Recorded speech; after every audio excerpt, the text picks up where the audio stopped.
Hello, I'm Keith German, the current Director of Veteran Services for the town of Hingham. I'm pleased to be here this evening on a segment of Getting to Know Your Government.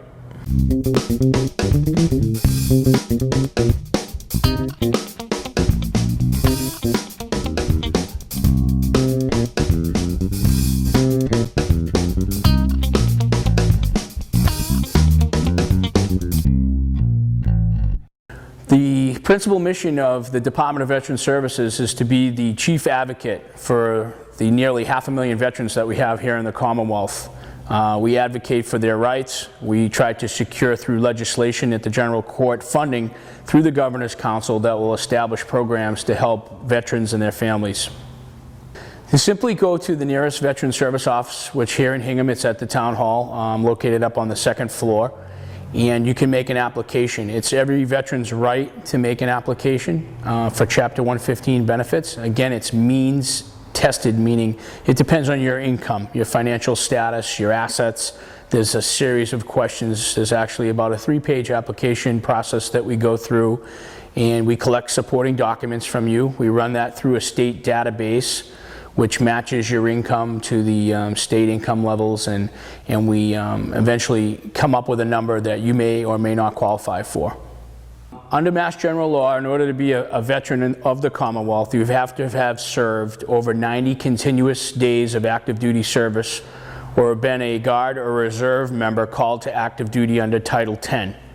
That's for the current law.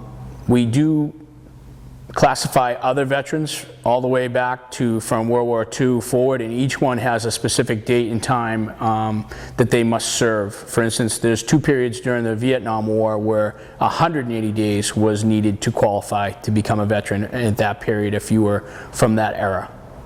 There's veterans from the Korean conflict and everything in between up to and including Iraq and Afghanistan today. So the program that we administer here in this office is Massachusetts General Law 115, and basically what that is a financial-based program for vets in need of medical services. We can help with some financial services. It's based on means, meaning usually classified for low-income veterans. It's a subsidy to help those veterans reintegrate into civilian life and or to protect their widows and orphans. So we direct it by making monthly payments, usually on the 3rd week of every month, to those veterans and or families that are in need, financial and medical need. That check is printed by the town of Hingham, and it's refunded by the state at a 75% level. For instance, if we were to give a veteran $100 for whatever reason that he may qualify for, the state then in turn pays the town of Hingham back $75, and Hingham would be responsible for the rest of the 25%. The Disabled American Veterans, which hosts a numerous amount of towns, it's more like a regional outfit. Hingham is part of that post, which meets here. We also work with the First Baptist Church from Hingham. They have a soldier care package program that those organizations that I mentioned in the beginning donate to, and we see fit to make sure that soldiers and sailors and airmen and Marines are recognized with packages throughout the year. I think, I don't want to misquote it, but I think almost 20,000 pounds of goods have been shipped over the last decade from that location on Main Street, the First Baptist Church. So we thoroughly support their programs. Like I said, we do a host of other community outreach activities through Voice of Democracy, which is an essay contest at the Hingham High School. We do the History Day here, which we invite students from the sophomore class to come here. We also work closely with Department of Elder Services. Sometimes we'll have veterans that is able to provide assistance by driving the senior shuttle around and taking senior citizens to their various appointments and shopping trips and things like that. The Commonwealth started taking care of their veterans immediately after the Revolutionary War, but it only went into legislation in 1861, so just during the Civil War. So for over 151 years, this program has been in existence throughout the Commonwealth, And there's a veteran service officer or agent, which was used to be referred to as, in every one of the 351 municipalities within the Commonwealth. In Hingham, currently there's a fraternal organization, the American Legion, Post 120, and VFW Post 6053. 6053, which is the Veterans of Foreign Wars, has an annual $500 scholarship that they award to veterans' dependents, meaning their children, grandchildren, and further down the line if need be. As far as a town-wide program, there isn't one, but under the federal statute, the current bill, or GI Bill as we refer to it as, is called the Post 9/11 GI Bill, and it's eligible up to 100% paid tuition and costs for books and such to veterans who have served 36 continuous months on active duty or have been mobilized at least for 12 months, which then they would be prorated. For instance, the 12-month rotation would start at 50% and work its way up to the 100 that I mentioned. And each one of the tours of duty is cumulative up to that 36 months, which would give you 100% of the benefit. We're also fortunate enough in the state that the state pays for any state-run, state-funded application for higher learning. For instance, UMass Boston, any of the state schools, Bridgewater. Most of those schools, if you're classified as a veteran under Mass General Law right now, which is the 90 days of active duty service, you could actually attend those institutions tuition free. Currently, if you are a veteran, again classified under that law, you can receive at cost a license plate with an American flag on it that says the word veteran at the bottom of the plate. There is an annual cost with that, which is actually paid every 2 years, so I guess biannually. And you can also get the department for which you served. For instance, I served in the U.S. Navy. I could get a plate with the seal or emblem of the U.S. Navy on it and my license plate. Again, that's a paid program. There's also other programs that are non-paid. For instance, if you received a Purple Heart, you were wounded in the line of duty, the Commonwealth of Massachusetts will give you a license plate upon your application, providing you have a current DD 214, which is your discharge document. You simply present that at the Registry of Motor Vehicles, along with proof that ownership of that it is in fact your vehicle, and you will get the license plate registration will be free for the rest of your life. And there's Bronze Star plates, Silver Star, there's a numerous other awards, medals that will qualify you for free. Also, there's a Prisoner of War plate, which again is a free service provided by the Commonwealth. And not only do you get the plates and registration free, you also do not pay excise tax here in the town of Hingham, which we passed at town meeting under a warrant article this past spring. One of the best parts about my job is when the veterans come in, especially the World War II vets, who are very humble. They're really proud. They don't even really want your services. They just want to tell their story. What we basically do is we reimburse them for their medical costs, and then the state reimburses the town of Hingham. So it's a two-step process. So even though we work for the town of Hingham, we also work for the Department of Veteran Services. It's kind of twofold. The chief or the principal service that we deliver is under Mass General Law Chapter 115, which is a financial and medical-based system. It's based on means, meaning usually classified for low-income veterans. It's a subsidy to help those veterans reintegrate into civilian life and or to protect their widows and orphans. We need their discharge paperwork, any separation paperwork that they have, their 214 specifically. We need to make sure that they're a resident of Hingham. We need a marriage certificate if they're a widow, a death certificate if the veteran is deceased. And then from there we go with any financial information. So we balance against their assets and their income against their costs, their financial expenses, to see if they're eligible for the program. We currently service veterans in the town of Hingham dating back to World War II. There's veterans from the Korean conflict and everything in between, up to and including Iraq and Afghanistan today. Some days it's 3 people deep at the door. Just want to come in, drop off paperwork, find out different information about disability, about education, maybe getting a footstone for their veteran's grave. First, look and make sure we have all their paperwork, know which cemetery the veteran's in, and when he served.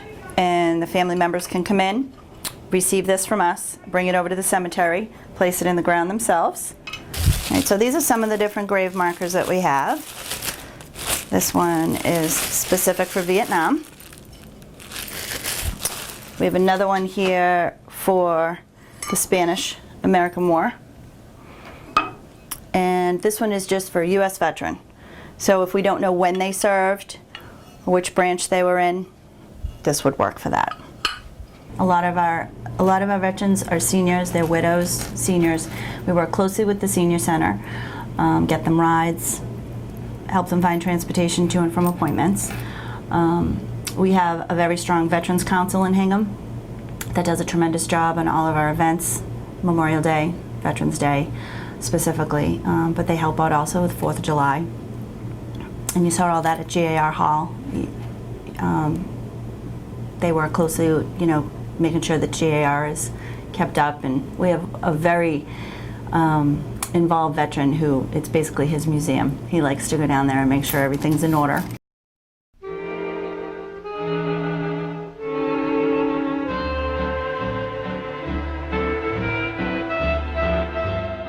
The GAR Hall here in Hingham was commemorated on May 23rd, and this year will be the 125th anniversary.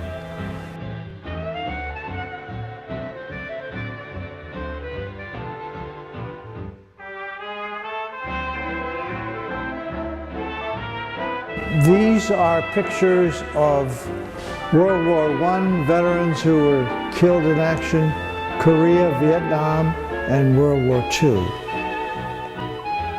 One of the 10th graders pointed up to a picture and said, that's my great-grandfather.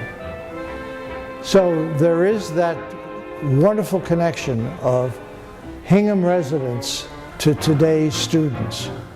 The American flag is simply the stars and stripes representing the Union.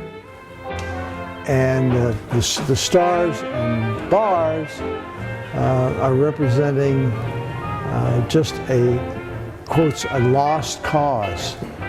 The restoration of the building that occurred in the early 2000s was a combination effort of the federal government, state government, and our local government, if you will. And what we've been able to do is begin to display items like this flag and other items that have brought the era to life, if you will. We have a display here of men who served during the Second World War, Korea, and Vietnam, among others.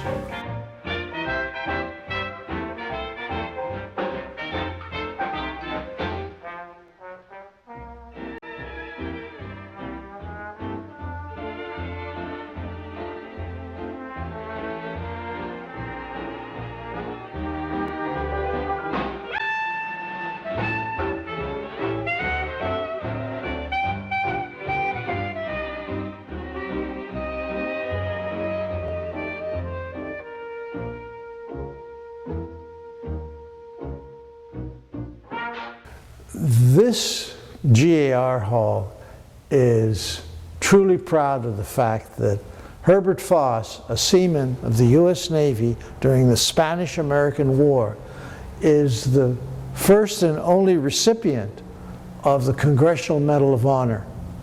And not only is this picture and plaque here in this hall, but Seaman Foss, both a seaman as well as a member of the Masonic Lodge here in Hingham, is buried on Fort Hill Road here in Hingham, and is annually commemorated as a true hero of this great country. Thank you.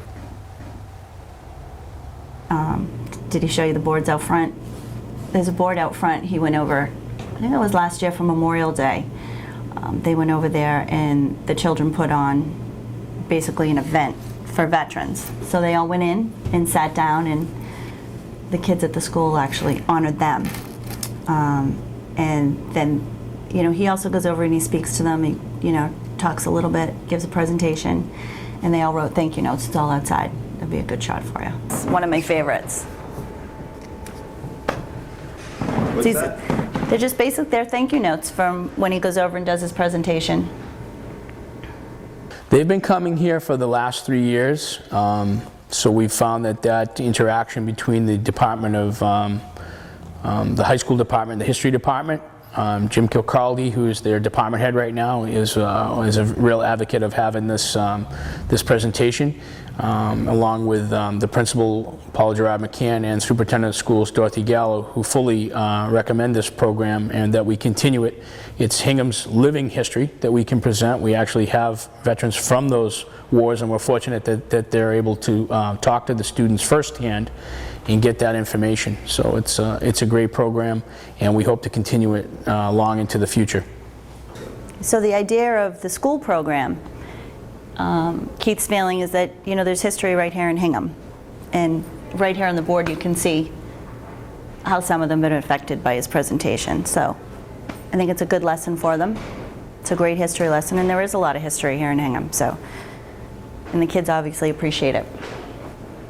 They really, they get it, you know, they see it. This one here talks about bravery and the protection and safety of the United States. I mean, they're just, it's good to see this generation understanding it. The Veterans Bill of Rights is the right that every veteran has to file a written application for benefits at any time. You can insist upon this right. You can get help from your local city or town veteran service officer, such as myself. You can receive a full explanation of the services and benefits that are available under Mass General Law, Chapter 115. You will also receive a written notice and explanation of your approval or your denial of your application. You will be treated fairly and with respect and dignity at all times. You can appeal any decision to the state level. You can expect confidentiality, that personal information will not be collected or used except for the purpose which it's intended. Your treatment without regard to your status, race, ethnicity, national origin, religion, sex, or handicap. Again, this is important information, important enough so that the Secretary of Veterans Affairs, Secretary Coleman Nee, requires that this be posted clearly and visibly in all veteran service offices. We kick our first event off is the 4th of July. Over the summer, we really don't do too much. We actually don't meet. It actually gets really hot in the hall here, so there isn't a lot to do, and most people are away. Enjoying the time with their families. And then in September, we have on the third Friday of every month is in September, annually, is the POW, National POW MIA Remembrance Day. We hold a candlelight vigil down at the memorial, the POW Memorial down at Hingham Harbor. It's a 1-hour standout where we actually hold out candles, and just to bring awareness to the plight of those that are still missing. Some 2,000 men are still missing from the Vietnam War and are unaccounted for, and from every war all the way back to World War II, which is over 77,000 men still missing. So we commemorate that in September. In October, we have the Seaman Herbert Lewis Foss ceremony, which we recognize Seaman Foss is Hingham's only Congressional Medal of Honor recipient from the Spanish-American War. We commemorate his birth date at a memorial service and wreath laying at the Fort Hill Cemetery in Hingham. Moving on, we recognize Pearl Harbor Day at a memorial at the Hingham Shipyard, which is a U.S. Navy memorial there. We do a ceremony there, and in February we commemorate the Lincolns, Major General Benjamin Lincoln and President Lincoln's ancestry and links here tied to Hingham. In May, of course, that culminates our, and I missed Veterans Day in November, of course, which is right around the corner. We hold an annual breakfast, the Corporal Lawrence St. Laurent breakfast at the Senior Center in Hingham, 8:30 to 10 in the morning. And then we segue into the Sanborn Auditorium for our principal speaker, and we have some awards in there. We listen to some music from the high school students that play, and we do this same event for Memorial Day where we read the names of those veterans who have passed since last Memorial Day. So that's any veteran in the town who's a resident here we recognize with a reading of their names up at the town common, and we lay the wreaths at the respective monuments that we have, 4 monuments up there. And then we convene to this hall, usually around noontime. We have a flag raising ceremony as the flag goes back to full staff on Memorial Day at noon. And we cap that off with a luncheon here for the veterans and their families and the marching units.